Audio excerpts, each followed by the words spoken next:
105 FM stereo. Little more. Lick more means see you later.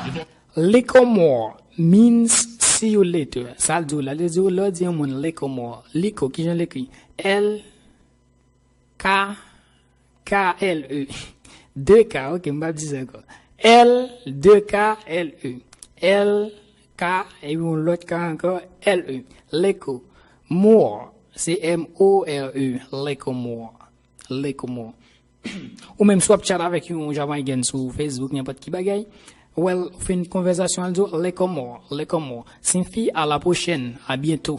Nous tendem, fanatique yo. Little more. See you another time. Bye. See you another time. Bye. This is a very popular expression that if any of you know a Jamaican, you would have heard them use it at least once. OK. C'est une conversation vraiment, si vous même connaissez en Jamaïcain, souvent faut qu'on l'utilise. In any conversation you may have n'importe conversation à faire. had with them. This is exactly how it is used. We're going to come on home now. So a little more. In the morrows. OK. Deuxième phrase. Nous allons dire in the morrows. In the morrows. C'est ça le dit là. In the morrows. Nous prenons temps ensemble qui ça? In the morrows. Vle di in the morrows. In the morrows. Nous entendons ina. Ina c'est I des N A D c'est des I morrows M O des R O Z D. Ça relève pas toi. Vous entendez? Anglais ça m'a parlé là, m'a avec ce gars-là, son anglais non, c'est pas toi English. C'est comme ça veut dire Jamaïque. In the morals is used if you're going to see the person the next day or if there's something that you might be following up on. OK, in the morals ça signifie si moi dis mon see you tomorrow. And see you tomorrow, ça veut dire nous après demain si Dieu veut en anglais. Si un Jamaïcain parle pas toi, la dit in the morals. À demain in the morals. Moi je plais nous déjà in the morals. Ou sur radio pour là. You'll be used in a context like this. Okay, fellas, that's it for practice for today. Make sure you're early tomorrow. All right, coach. In the morals. In the laters. In the laters. In the laters. In the laters. Troisième phrase, est-ce que m'a plus? Troisième, voilà, in the laters.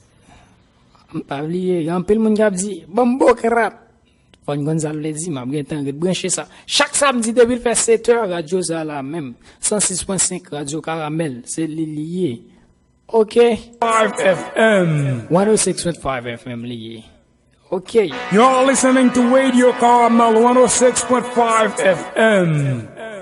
Yes. Ina the letters. Ina c'est I des N A, D c'est D I. Letters c'est L A T A Z. Nam Jamaican Jamaican na Jamaica parle de Jawa Star for Selassie. Eh bien c'est anglais on a décortiqué à voir besoin. Au commencement nous toujours passer avec anglais américain. Deuxième lieu nous virer Jamaica. Good. In the letters. Listen fish. And then Laters. In the laters. This expression we use here a lot. Expression ça utilisé en pile. This expression use a lot. Expression ça utilisé en pile. This expression, in the laters, or we just say laters. Expression ça qui c'est in the laters ou bien capable dire laters seulement Really means see you later. really means see you later. Li vraiment vle dire à plus tard. OK? À plus tard. C'est m'abdou moun à plus tard. L'anglais il est pas toi m'abdou.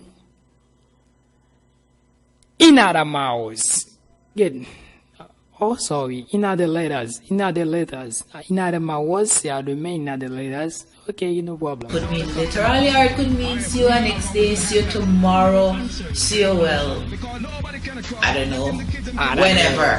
However. Example. Hey, may I go back to class now? So in the laters. Walk. Walk. Good. Walk. Walk good. from above. For example, you might say, alright, may I go home now, so a little more. Your friend could reply, alright, Si ou di ou moun, little more, zami an kapab repon. friend, walk good. Our friend walk good. Bon, dernière phrase ça nous va ou là et puis émission tout fini. Entendez? On va le mixer et puis émission fini. Bless up yourself. S. M'pense en pile moun kontan de phrase bless up yourself dans musique jamaïcain bless up yourself. Combien moun qui kon ça veut dire?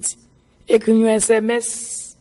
Pas oublier numéro pam nan c'est 38 11 24 61 38 11 24 61. Ay numéro pam même 33 78 27 58 numéro pam nan même. Bless up yourself. Pense gen un peu jamaïcain de c'est samedi prochain. M'a créé possibilité pour venir avec l'autre étranger, l'autre monde qui peut venir expliquer. Ja et l'anglais partout très bien.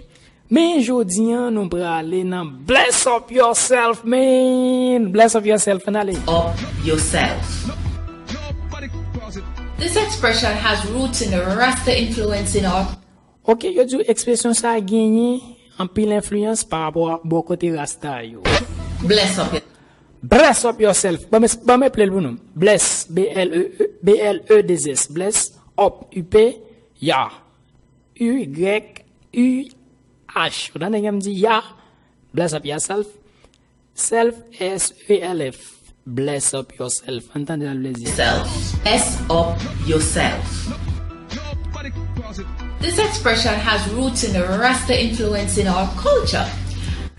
Et frère a gen yon culture là par rapport à Rastaman yo. Rastaman captain dem lam tout dit nous ça draw Rastafari is la I bless up yourself. Good. And it is used to mean literally like blessings abound for you and on your life. And in a sense like take care of yourself. Take good. OK. Là mon dit bless up yourself c'est comme s'il dit nous fin parler il dit prends soin de toi, qui signifie prends soin en bon anglais on capable dire take care of yourself mais au même il dit bless up yourself. Okay. Take care of yourself, kind of respectfully. For example, alright, my king, me go try that now. Bless Later, up yourself. And reply, alright, my youth, bless up yourself. OK, bless up yourself. Ça c'est émission pour là bon jeudi là c'est un grand plaisir pour me là avec nous. Sur radio ça nous connaît qui c'est radio. Tout le monde connaît qui c'est. Il y a un bon radio dans le département radio Caramel chaîne 4 106.5